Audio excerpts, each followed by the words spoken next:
Matagumpay na naisagawa ng Davao City Police Office ang first CMFC Shoot for a Cause Steel Challenge Competition na may temang Kalinga through Marksmanship for Youth Empowerment na ginanap sa DCPO Firing Range nito lamang ika-16 ng Mayo taong kasalukuyan. Pinangunahan ni Police Colonel Peter Bauzon Madria, City Director ng DCPO, ang nasabing aktibidad katuwang ang first CMFC sa pamumuno ni Police Lieutenant Colonel Daisy G. Torres, First Commander. Nakiisa rin sa programa ang iba't ibang opisyal, pribadong stakeholders at partner institutions bilang suporta sa layunin ng aktibidad para sa kabataan at komunidad. Nagtampok ang kompetisyon ng team at individual categories na lalong nagpatibay sa ugnayan ng DCPO at ng mga katuwang nitong organisasyon sa pagsusulong ng mga programang nagbibigay positibong impluensya at oportunidad sa mga kabataan. Sa kanyang mensahe,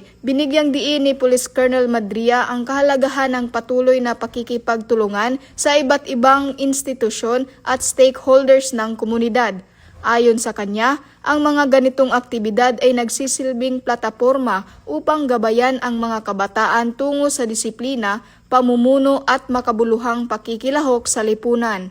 Layunin ng programa na mahikayat ang kabataan na maging responsableng mamamayan habang pinapalakas ang pagkakaisa, kooperasyon at pakikibahagi sa komunidad. Patunay ang naturang aktibidad sa patuloy na dedikasyon ng DCPO at ng kanilang mga katuwang sa pagsusulong ng holistic community policing at pagbibigay ng kabuluhang oportunidad na humuhubog sa potensyal ng kabataan sa pamamagitan ng positibo at makabuluhang mga gawain.